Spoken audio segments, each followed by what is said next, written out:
Black voters and black male voters are like any other voters.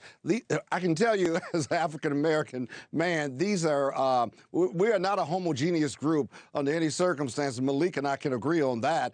The reality is, before Obama in 2008 and 12 came along, the Republicans always had 10 to 12% of the black vote. And when Obama came along, he drove that down to about 5 or 6%. And now, since Obama's been out of office, it's back up to that 10 or 11%. I understand black men complain about the Democratic Party. I complain about the Democratic Party, and I still write checks of tens of thousands of dollars to the party because I believe in the end, the choice between Republican and Democrat, that I'm going to go with the Democrat and I'm going to go with Kamala Harris because I think she's the best for this country. Don't let the complaints fool you. In the end, they've got to make a decision. If they don't make that decision and they don't vote, shame on them. If they do make that decision, they ought to be voting for Kamala Harris. And if they vote for Donald Trump, shame on them as well. Watch this dynamic, Shane. I listened to Malik. I agree with him on all three of those things, right? And I feel right at home in the Democratic Party.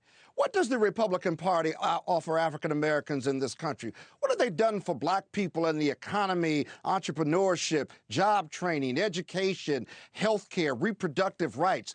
Give me a reason why, whether I'm black or white, that I should reasonably believe that the Republican Party is going to represent my interests. What have they done about the killing fields of Chicago? What have they done about the economic numbers and the unemployment numbers historically? They've done nothing. And yet we have black Republicans who say, I feel at home with the Republican Party. Well, you're going to support Donald Trump and his chaos and corruption and criminal record, and you think that's okay? You think character doesn't matter? You think we shouldn't believe what he says when he says he's going to sign a national ban on abortion, or that he's going to use the military against his enemies? There are 1,000 reasons why you shouldn't support Donald Trump, but there are 1,000 reasons why America, looking forward and moving forward and being a base and a home of joy, peace, and happiness, and turning the page on that negative activity, that's what Kamala Harris stands for. Okay. And that's why black people and white people, all people ought to be voting for Kamala Harris and not Donald Trump. I hope you pull this tape and check that tape,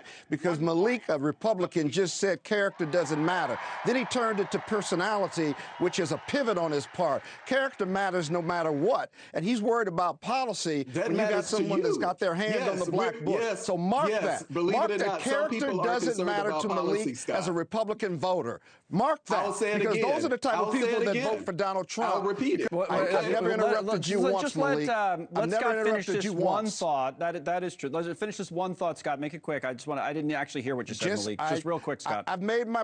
Oh, you made your point? my point. Okay. He said characters doesn't matter.